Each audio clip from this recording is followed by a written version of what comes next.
Hello, my name is Pablo, and I'm getting my Master's of Art in General Psychology with the hopes of getting into a PhD program in Clinical Psychology.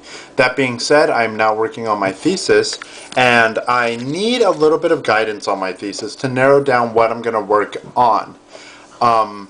So what I plan to do is to look at feminine personality traits and correlate that to rates of depression in males. Now I need to isolate the feminine personality trait that I'm looking at.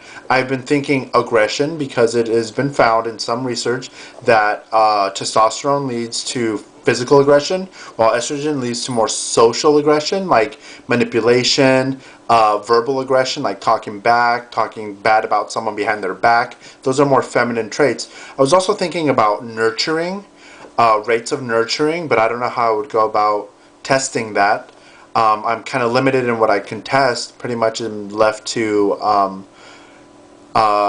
questionnaires. The questionnaire that I'm going to use for depression is the ces-d, the Center of Epidemiological, whatever. I'll find out how to say it. Center of Study for Depression. Because that studies rates of depression in average people, whereas the Beck scale of depression, from what I've been told, studies rates of depression in depressed people. So that's kind of, I'd rather see how normal people are depressed compared to how depressed people are depressed, because I'm going to study a normal college-age population. So I was wanting to look at that, but is there any other things that I might be able to look at, you guys? What about index finger to ring finger ratio? Is that something? I mean, that's something I'd have to measure in person. Is that plausible? Because I'm trying to correlate female traits to depression.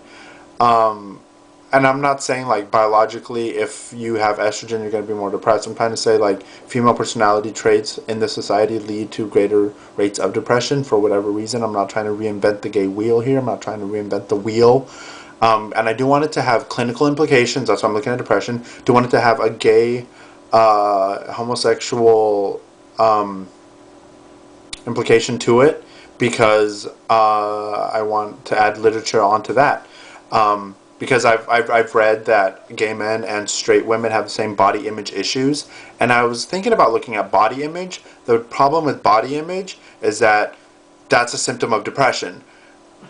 Rarely do you have a depressed person with positive body image. So what does one lead to the other? Like, it's just kind of confusing.